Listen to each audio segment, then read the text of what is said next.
Hello लोगोफोर, नोंथांमोननि गेजेराव आं आरो मोननैसो गोदान आपडेट भिडिअ लानानै फैबावबाय। आसा खालामबाय नोंथांमोना भिडिअखौ जोबजासिम नायलांगोन होननानै।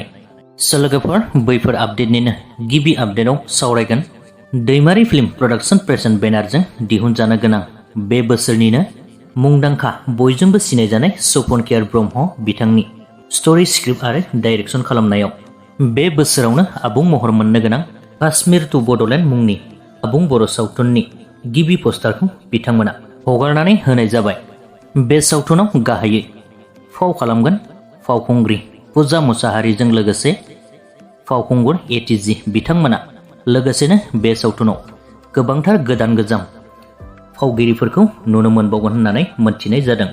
आरोबाव बे सावथुना गोबाव सान सिगांनिफ्रायनो शुटिं सोलिगासिनोखामोन। आसा खालामबाय बे सावथुनखौ बे बोसोरावनो आबुङै नुनो मोनगोन होननानै। लोगोफोर, नोंथांमोना बे सावथुनखौ सोर सोर नायनो एक्साइटेड जानानै दंखायो कमेन्टआव खिन्थाहरबानो जाबाय। काश्मीर टु बड'लेण्ड, काश्मीर टु बड'लेण्ड,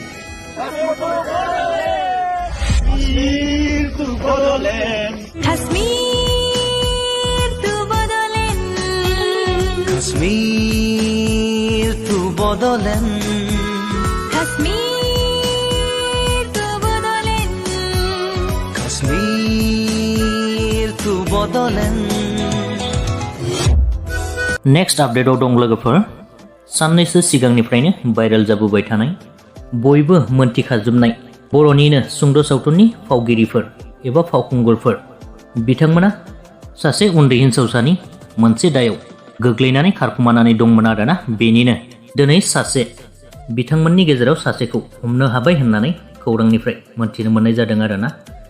जाय हमजादों बिथांनि मुङा दैदेन वारि होननानै मोनथिनाय जादों। ससियेल मिडियायाव दायो दैदेन वारि मुंनि सासे हमनाय सुंद' भिडिअआ गोसारगासिनो दं आरो बेनि सायाव नोंथांमोना मा बुंनो सानो कमेन्टआव खिन्थाहरबानो जाबाय। लोगोफोर, बेजों लोगोसेनो दिनैनि बे सुंद' आपडेटनि भिडिअआबो बेखिनियानोमोन। भिडिअखौ नायनानै मोजां मोनदोंब्ला लाइक खालामदो, लोगोसेनो चेनेलखौबो साबस्क्राइब खालामनानै लाब्लानो जाबाय।